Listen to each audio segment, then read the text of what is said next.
You know, when you said we should do a deep dive into the 2021 Nobel Peace Prize, the one awarded to journalists Maria Ressa and Dmitry Muratov, I figured it'd be interesting. But after going through all these speeches and articles you sent, wow, this is something else. It's like more than important, right? Yeah. Like a huge wake-up call. Yeah, exactly. What really struck me was how the Nobel Committee worded things. It's like they were going out of their way to make a statement. Oh, definitely. This wasn't just about Ressa and Muratov as individuals, as impressive as they are.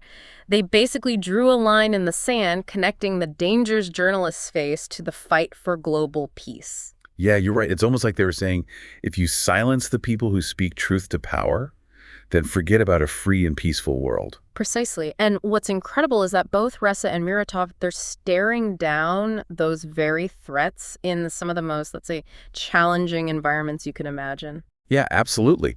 Like, let's talk about Ressa, for example. Her work with Rappler, especially covering Duterte's anti-drug campaign in the Philippines, that took guts. Oh, yeah. And she wasn't just, providing some political commentary. She was reporting on a campaign so brutal, some people were calling it a civil war. Right. And the backlash she faced, it's honestly pretty terrifying. Arrest warrants, a cyber libel conviction. Which is basically criminalizing what you say online. Exactly. Online defamation becoming a crime, plus death threats on top of it all, and all that just for doing her job as a journalist. That speaks volumes. It makes you wonder, what's even the point of a free press if speaking out can get you killed? Yeah.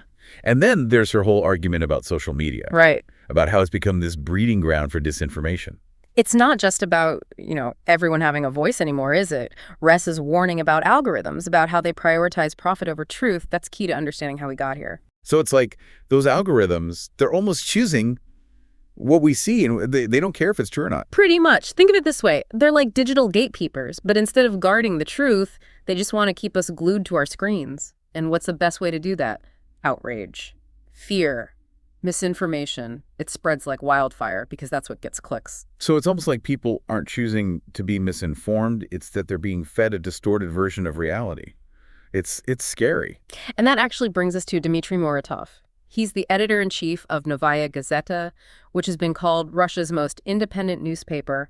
If there's one person who embodies courage in journalism, it's gotta be him. Seriously, reading about him, it wasn't just interesting. It was like this really chilling realization that for some people, exposing corruption, human rights abuses, it's not just a job. It's a way of life. Yeah, or death. 6 Novaya Gazeta journalists murdered since the paper started, including Anna Politkovskaya. That's not random chance. That's a message. And yet, there he is, still fighting. Muratov's story, it's not about some romanticized idea of a journalist on a crusade. This is a man who understands the very real dangers, the potential costs, and he chooses to fight anyway. Do you remember that analogy he used about journalists being like watchdogs? Oh, right. Protecting the caravan of progress. Exactly. It's such a powerful image. Because it's so true. Think about it. We need those watchdogs to bark, to alert us to the danger, even if we'd rather not hear it. Exactly. Because ignoring those warnings, it doesn't make the danger go away, does it? Makes me think of that other journalist, the one who won the Nobel Prize back in 1935. What was his name? Karl von Ossietzky. Right, him. His story is like a haunting reminder. Imprisoned by the Nazis for exposing their rearmament, awarded the Peace Prize, but never allowed to reseize it. It's a chilling thought, isn't it? This idea that suppressing the truth, it's not some new tactic. It's a pattern that repeats itself throughout history. History doesn't repeat, but it often wrongs, right? Something like that. It's almost like we're doomed to keep messing things up, Same mistakes, different century, just with fancier weapons and sneakier ways of silencing people. And the irony is, technology, which should be this great equalizer, this tool for spreading knowledge, it's become the opposite in a lot of ways. That's what gets me. It's like, yeah, we have all this information at our fingertips, but how much of it can we actually trust? It can be overwhelming, for sure. But the thing is, Ressa and Muratov, they don't just leave us with doom and gloom, right? They actually offer a way forward, a way to fight back. Okay, so how do we actually do that? It starts with awareness, with truly grasping the seriousness of the situation.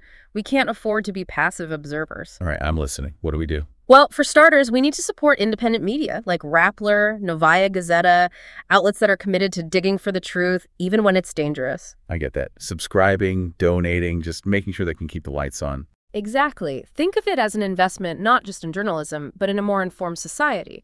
But, and this is crucial, we can't just throw money at the problem. We need to hold our leaders accountable, demand stronger protections for journalists, make it clear that we won't tolerate governments silencing dissent. What about social media, though? I mean, these algorithms, it's like they're designed to manipulate us. What can we even do about that? We don't just accept it, that's for sure.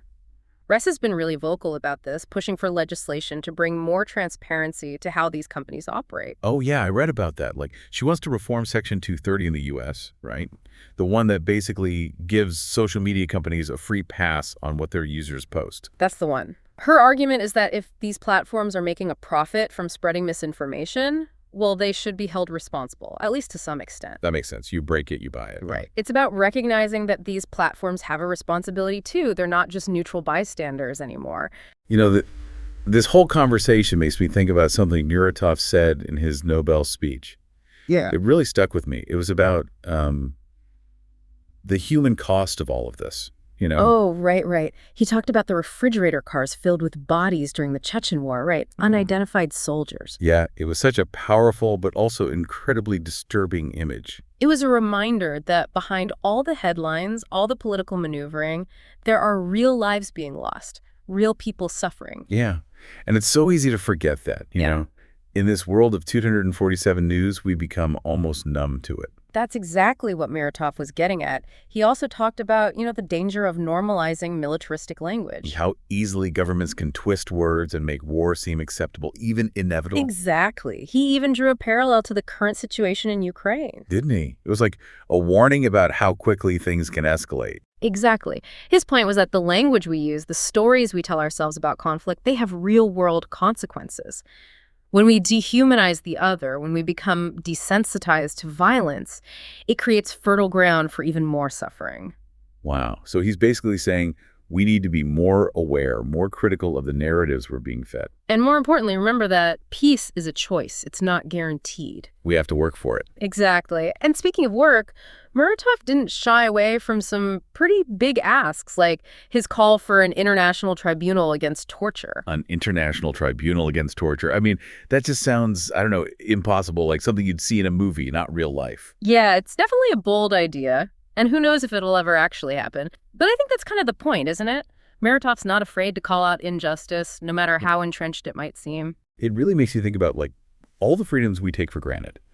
We can talk about supporting good journalism, holding governments accountable, but what good is any of that if we don't have the basic right to speak our minds, to access information? Exactly. It's all connected, like a house of cards. Yeah. And Ressa and Muratov, they're risking everything for those very freedoms. Freedom of expression, freedom of information. I mean, these are the cornerstones of a functioning democracy, and they're under attack all over the world. Yeah, and it's easy to feel, I don't know, powerless, like anything we do is just a drop in the bucket. That's where I think Ressa's story is so important. She could have easily stayed silent, kept her head down, right? But she didn't. She keeps asking that question, what are you willing to sacrifice for the truth? It's like a challenge. A challenge, yeah. A question we should all be asking ourselves. Yeah. So where does that leave us? What can we as individuals actually do that makes a difference? The fight for truth, for democracy, it's not a one-time thing. It's not a sprint. It's a marathon. It takes constant effort. And it takes a willingness to look in the mirror, challenge our own biases, and it takes a commitment to supporting those on the front lines, like Ressa and Muratov, because their stories, they're not just warnings, they're reminders. Reminders of the power of courage, the importance of a free press, and our own responsibility in defending the truth. So even small things, like supporting good journalism, calling out BS when we see it, it all adds up. Absolutely. We're not just, passive consumers of information. We have agency. We have a voice. And every time we choose to engage with the truth, to stand up for what's right, it matters. It makes a difference. I like that. That's a good note to end on, don't you think? A call to action for all of us. Oh. Hey, thanks for taking this deep dive with me. This was not intense, but also definitely needed. My pleasure. Anytime.